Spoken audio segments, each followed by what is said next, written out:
It's a nonprofit educational event. And with enormous energy and intelligence, all of us have been brought together to try to bring out some of the aspects. So if I may, I have prepared an overview statement based on my work these many past weeks. And I want to just say that as a parent and as a patriot, I'm absolutely outraged by what we're allowing to happen to our children. Humanity is judged on how you treat the weakest member of the society. Let me say that although pedophilia, which says child love, has nothing to do with the abuse of children, these children are not just kidnapped and in some cases bred by families as a cash crop. We have people in the United States of America that breed children in order to sell them. And when they are sold, they come without birth certificates, which means it's easier to kill them and have no one ask where they are. We're also importing children by the plane load. Again, children who have no documentation. It's not just child slavery or child sex abuse. It's also child torture because you have adrenalized blood. You have the whole blood drinking ceremony of the satanic world. It's also the use of children for harvesting body organs. We'll have the Falun Gong testimony tomorrow.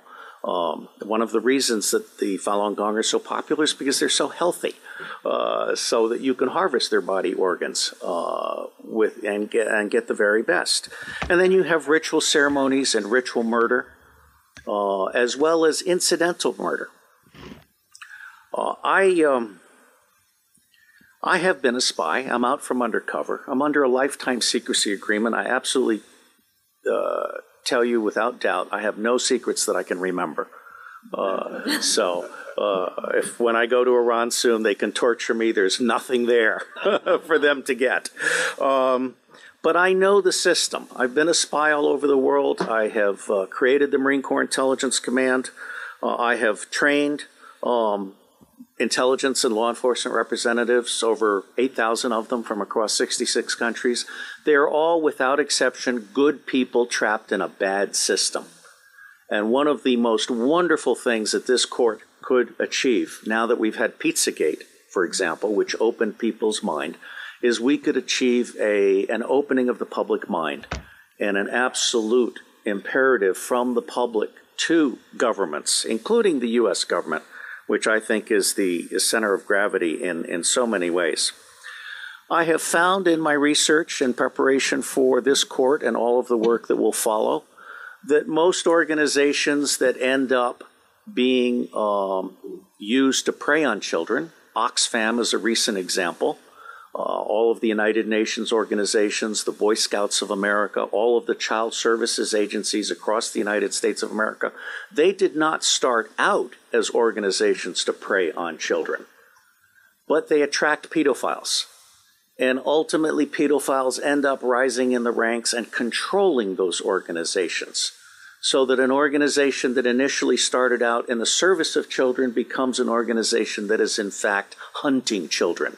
And one of our distinguished commissioners has written an absolutely wonderful book called Child Hunters, which I recommend to all of you as a brief on this. Governments are letting us all down. And I absolutely agree with the commissioner who brings forward the need to restore the sovereignty of we the people, because governments have become not only bureaucratized, but they are now the servants of the deep state, of the banks. And if I may, the deep state is not the same as the shadow government. As I say, every organization is 90% good people trapped in a bad system. It's the highest 10% that is generally the rogue killer element. The shadow government is generally politicians. I won't speak to England, but in the United States of America, we have a two-party tyranny, which disenfranchises 70% of the public. And so they run this chimera of an election process. One of the problems with computers is they're too easily manipulated. In the United States of America, elections are decided before the first vote is cast. The electronic voting machines are essentially fraudulent machines, just as computers can record a fraudulent judgment that sticks with you forever, or make a child vanish. I am concerned because most of these organizations dealing with children don't have counterintelligence protection.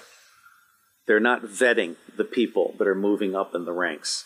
And the government is allowing that to happen. So what you have essentially is the pedophiles generally appear to be the most wonderful, sociable people.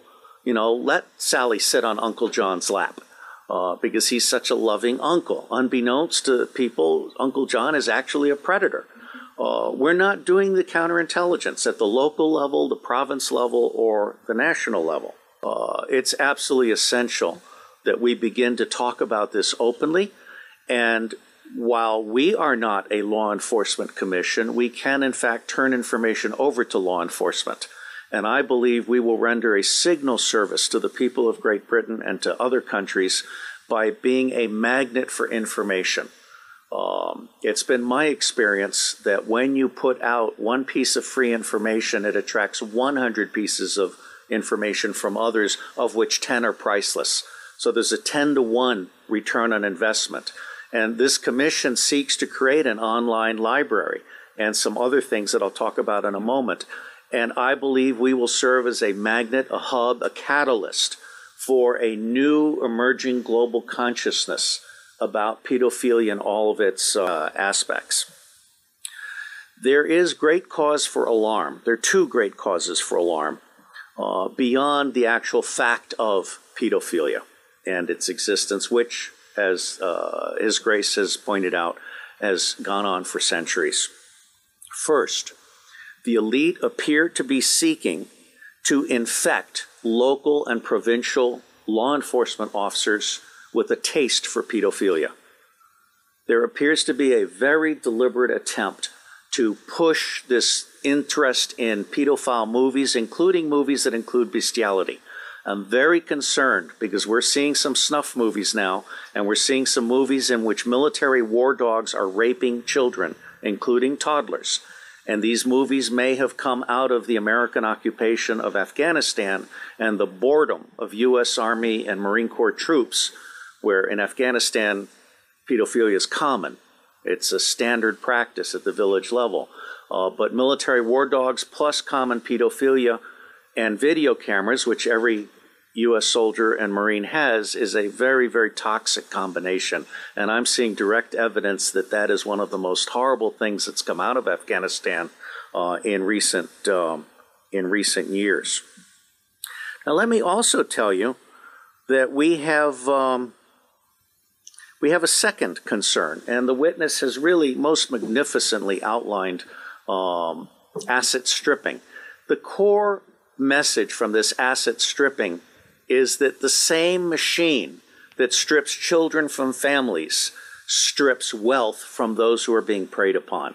Not just whistleblowers, but, as we'll hear on Wednesday, husbands stupid enough to try and hide their money by moving it offshore so that they don't have to share with their wife. What husbands do when they turn over their money to intermediaries who are part of this system is mark themselves as a target. They might as well paint a target on their forehead because they have now become prey for a system that recognizes people who are asking to be made destitute. Now, it's not my working assumption, but the working assumption yet to be proven that the totality of the children disappearing worldwide is toward 8 million people, toward 8 million children. In the United States of America, the acknowledged number, not counting the children being bred without birth certificates, not counting the children being imported without documentation, is between 600 and 800,000 a year. Now imagine Africa and East Asia and all these other locations.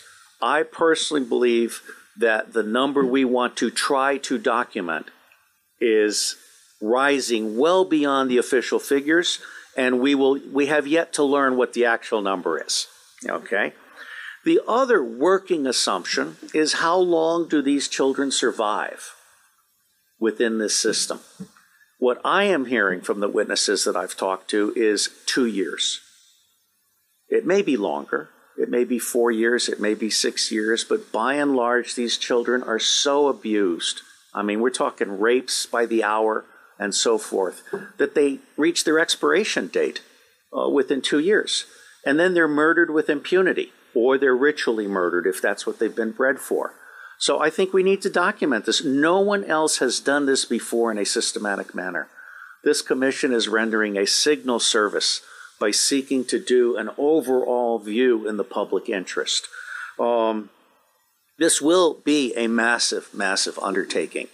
And while the preliminary attempt is to do a 6-month to 9-month endeavor, subject to funding availability and the availability of witnesses and also prisoners, there are a number of prisoners who can be debriefed, who, when properly debriefed by specialists, can really give a deeper understanding that has not been achieved by existing law enforcement and other agencies, because they simply treat these people, when they catch them, in those rare instances when they catch them, as disposable goods to be thrown into prison and forgotten about. And tomorrow we will have some expert testimony from one of our commissioners who can speak to this far, far better than I. William Binney is my counterpart. He is for NSA what I am to CIA, which is to say, he is saying, as I am saying, that we can delete 70% of our respective organizations and put the other 30% to work. But Binney is also the author of Thin Thread, which is a way of doing deep discovery in unstructured databases and the internet. And so he is prepared to actually help us do pedophilia tracking worldwide. And one of the things that the other technical commission, Stephen Arnold, is very good at is de-anonymizing the internet. This includes every image having a fingerprint. So you can take an image of a child being abused, and you can track that image through the dark web. So there are resources that we can bring to bear in support of this commission's mission. My favorite technical commission is Arno Reuser from the Netherlands, who is a master librarian. He is so good that when the Dutch intelligence community realized it didn't know enough about the world, they recruited him to create the Open Source Intelligence Center for Dutch intelligence. And as with the endeavors that I helped create in the United States, and in fact for Scotland Yard, very quickly people found out that they could get 40 to 60% of what they knew very cheaply using open sources of information. That's not what government intelligence agencies do today. They want to spend as much money as possible in the riskiest way possible on the most expensive way possible. They're not actually there to do decision support or answer questions. So I believe that Arno Reuser is capable of creating the world's first digital library on pedophilia. And this would be a multilingual library to include local dialects. And it would be a library that would then end up being what we call a magnet for walk-ins. We want to have a very professional ingestion system so that people can volunteer to provide expert witness to the thing, or they can volunteer to offer up their papers. There are a number of pedophiles now who are actually ready to turn over their diaries. All right, so I think we're actually doing something really, really huge. My final comment. The center of gravity for taking down the deep state. Pedophilia is both the induction glue. Pedophilia is how the deep state recruits and controls people. It is also the Achilles heel of the deep state. I believe that once the public realizes that the government is not protecting their children at a scale of vulnerability that we can articulate, then everything else about the government is called into question. All right? So for me, this is a truly righteous endeavor. And I will end by saying that as much good as it might do to get the British angry, for me, the center of gravity for change is the American public. Because if you can get the American public angry, we will stop supporting dictators overseas. We will close all of our military bases overseas. I am on record as a former CIA operations officer saying that our 1,000 bases overseas are not there for national defense. They're there to serve as lily pads for the smuggling of guns, gold, cash, drugs, and small children. So let me say I am proud to be in your company, and I believe that no matter what we do or do not do, it is going to make a difference. God bless you all.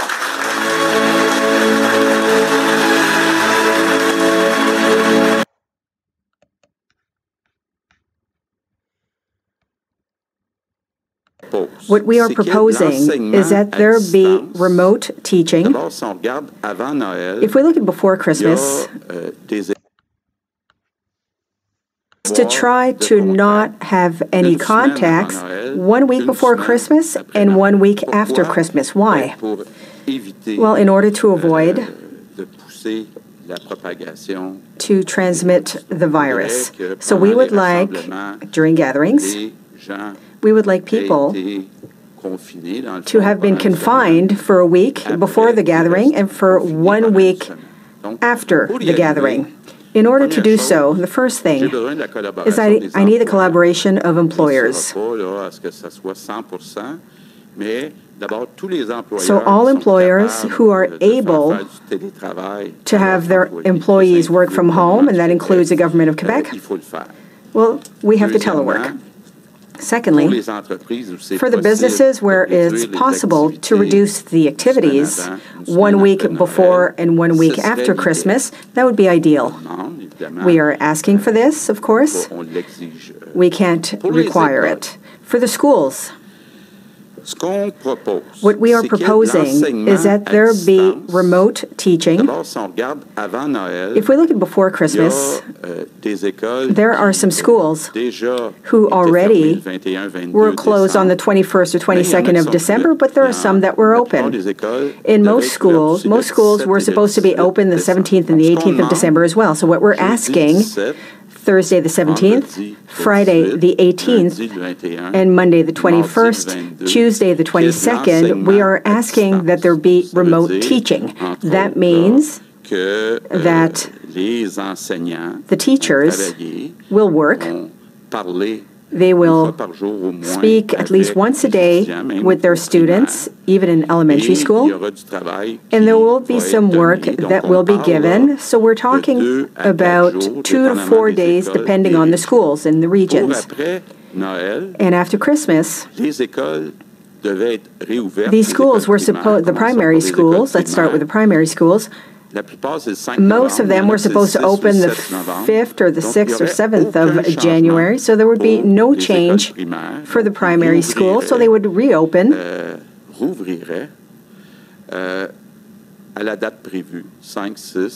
the 5th or the 6th of January, so it would be clear. Now for high school, you have to understand that in high school, it's a bit less difficult to do remote teaching. So we would extend the vacation until the 11th of January. That's how it would be throughout Quebec, because throughout Quebec, we want that during the 4 days around Christmas time that families can gather. And ideally, we want to have a type of confinement 1 week before and 1 week after Christmas. I'm insisting to say that it's not vacation. There will be work given to the students, and there will be contact by video conference or on the phone with the children. What's also important to add, in Quebec, we've got specialized schools who provide services to children who need specific services. These schools will remain open throughout the period that was initially scheduled. Now, when it comes to child care services, it's going to be the same thing as elementary schools. The only child care services that will be provided will be for essential services. So the parents, the adults who provide essential services, for example, people in health, teachers, people from child care services. So if we rely on what happened in the spring, well, there were very few children in the child care services during the period of the 17th, 18th, 21st, and 22nd of December. I'm going to come back to gatherings from the 24th to the 27th. Firstly, it's important to mention that if somebody has any symptoms, any COVID symptoms, they cannot go to these gatherings. It's important to self-isolate when we have symptoms. We don't want to go contaminate others and then feel guilty that we've contaminated, amongst others, our elderly, people who are more vulnerable. So we must be careful. We must do all that we can to protect them. And even if we have had a week of confinement before the gathering, well, it's important to have good hand hygiene during the gathering, and it's important to stay at 2 meters away, especially from vulnerable people. What I also want to say, and I've talked to several people, not my mother, but others, it's possible that there will be some parents or some grandparents who are afraid, who think that it's too risky, and who would prefer to cancel these gatherings. Everybody in Quebec must respect these wishes. If there are parents or grandparents who say, you know, I'd rather not have a gathering this year, we absolutely must respect these wishes. We're protecting them, so we're not going to go against their will. So what I propose is a moral contract. On the one hand, there will be some gatherings, maximum 10 people, the 24th to the 27th of December. But on the other hand, we are asking that you do all that you can so that for the week before Christmas and after, people do not come into contact with other people. I understand that there are some people who will say, well, what do we do for New Year's? We are listening to public health. And I think that since the beginning of the pandemic, we have listened to public health, so we are still listening to public health. Obviously, if we allowed gatherings on the 1st of January, well then, it would create additional problems for the following week. And that is why we are saying that there cannot be any gatherings around New Year's. I understand that it's not necessarily easy. I'm thinking about parents who have children 1 week out of 2. Perhaps one will have to have the children on the 24th and 25th, and the other will have the children on the 26th and 27th. But I'm confident that given the severity of the situation, that we will succeed in finding compromises. Office parties obviously are prohibited.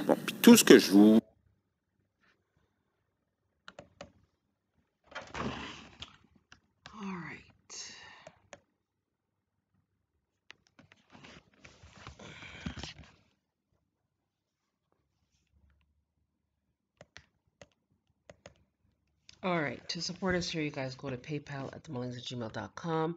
For those of you with tickets, citations, mortgages, foreclosures, those of you with child support cases, as well as those of you with auto loans, student loans, warrants, and for those of you having to see an agent doing business as parole officer, as well as those of you in for non-violent offenses, you can email us at themullings@gmail.com for the GSA bond templates to set off the matter, as well as a 1099 OID to get back the finances they claimed you owed.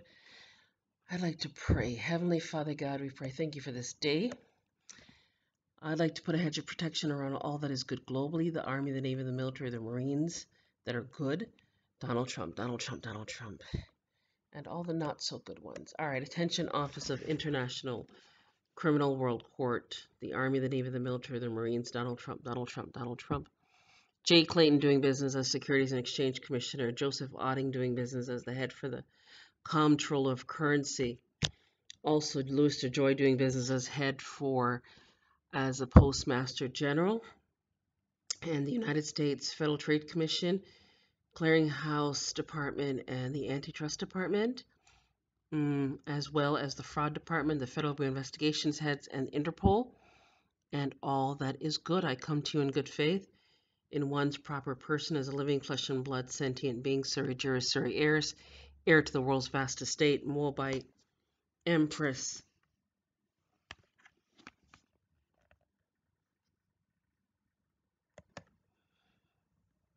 Reubenite tribe chief, American Indian, allodial title Moorish American national, Rubus Red Rose, angel in Latin, holding the highest diplomatic office, AA 2222141, and one's private number 449-59344.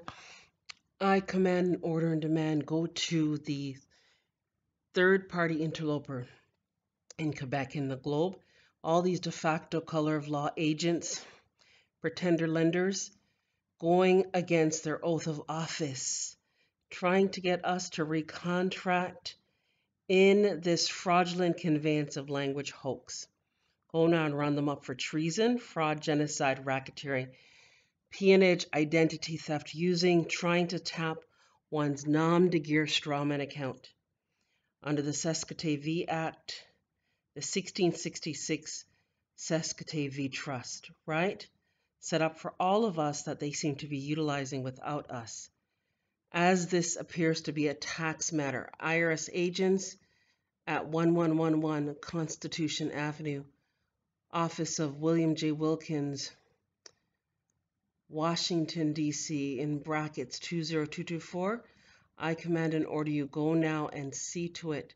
Do a full audit using the 1099 ABC, the Form 56 making them each fiduciary trustees. Do on our behalf the 8281, the 3949A, the 4506A, and the 20211, and the 706, making us all whistleblowers. Round them all up for treason and genocide this night and return all the profits generated by this hoax to all of us globally. For all the harm created on us by this fraudulent conveyance of language with these agents that seem to have taken an oath under the Foreign Sovereign Immunities Act to the United Nations and that.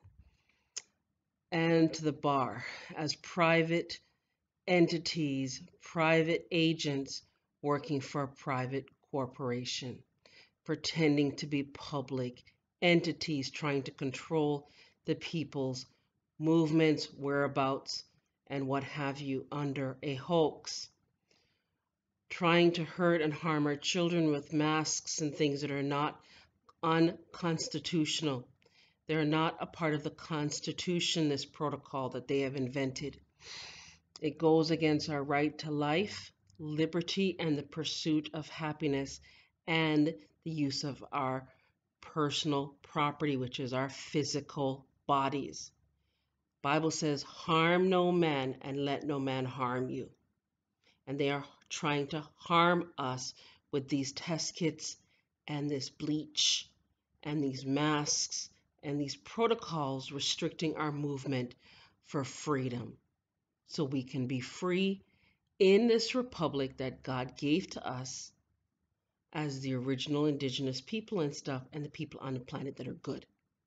So go now and round them up, use the Insurrection Act under the 14th Amendment that they have put us under, claiming that the people are black, Negro colors, and poor whites. Using and tapping the bonds as we are being targeted. Our lives have been placed in jeopardy. We require an advocate. Go now and see to it. IRS agents return all the profits generated from this purported tax and find out if there is a contract between us and all these agents globally. Send us the contract. You have 1 hour with our wet ink signature signed by a lawful clerk and or a lawful judge with date stamp and seal. Send it to us now. As the last I checked, we do not have a contract with them. And said birth certificate is void ab initio. Why? Because we were babies and could not sign a contract. And those of us conscious have a do not detain affidavit, a cease and desist affidavit, IRS status correction. We have claimed full life status and we have all of our documents sent to us, sent to all internationally, so we are protected from this current treason, genocide, apartheid that is going on under these corporate constructs that we do not understand what all of this hoax is about. So we need you now to go on our behalf, use the duty to accommodate for those of us made disabled in that, to assist us in this matter. Thank you in advance for your speedy response to that matter. By Noble Honorable Ange L. Ina D. Alfred L. Reubenite Tribe Chief, American Indian, Allodial Title Moorish American National, UCC 1-308, without recourse, all rights reserved. I stand by the Book of Ruth, by my deceased organ harvested husband, and myself, Jackson, Todo Kono Kono Hatakanata, Kina Hatakanota Konotaka, Nana Nakata Kanota Konotaka, Nina Nakata Konotaka. All right, you guys, go back to Noble L II and Noble L. You will see the older videos posted in the description. Some of it I've sent to some of you guys asking questions about the bonds and stuff that you are seeing, those of you reporting to us that these fraud school systems have been renovating the schools using bonds, but you didn't know which bonds. So we sent you the video. Thank you to the powers that be that brought to memory the video that we had created some time ago about these institutions using the straw man. When you were in school, I was talking about the all capital letter names when they do roll call like you're in a prison institution, right? Prison, schools, institutions, they do roll call. When they do roll call and find out if you're in attendance that day, they are tapping the nom de guerre straw man using the all caps letter names, right? So, due to the birth certificate bonds being created in 1933 by Franklin Delano Roosevelt. And then we have the marriage license bond, the driver's license bonds, and all the other registrations and insurances are all bonds being traded on the stock market. The birth certificate was registered at 55 Water Street in New York City, right? When we were born, without our knowledge or consent. And without our parents' knowledge and consent, we were put on the Delaware Orphans Registry in Delaware, right? Thank you to Grand Sheikh Taj Tariq Bey for explaining all of that to all of us. Those of you who are Moors and heirs, go to rvbaypublications.com and claim your correct status, your correct nationality, right? But that's what's basically going on. They're profiteering in this racketeering program under this hoax, flu, whatever, calling it a pandemic that didn't exist, that they invented, and now we know where. You guys, we've done a whole host of information on the history of all that's gone on and stuff. And so it's an attack on the people that were made disabled, which is all of us, because we were not taught our heritage, our culture, or our powers that be from birth, basically through these Rockefeller Board of Education systems, you see? And so that's what's going on. So we're asking that the international authorities now step up with the secret police and Interpol and round them all up for treason and genocide this night so the people can move on, right? And have a life. Like, share, subscribe. You guys have yourself a great day. Remember to support us here. You guys support us here. Go to PayPal at themullings@gmail.com.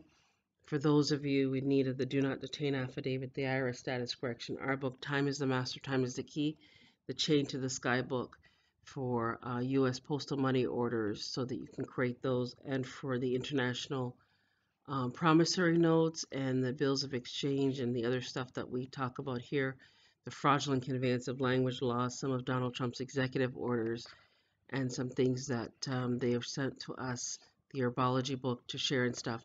We'll share those with you. We do have to ask for donations for our time and our research. And thank you to each and every one of you that support us here. Have yourselves a great day.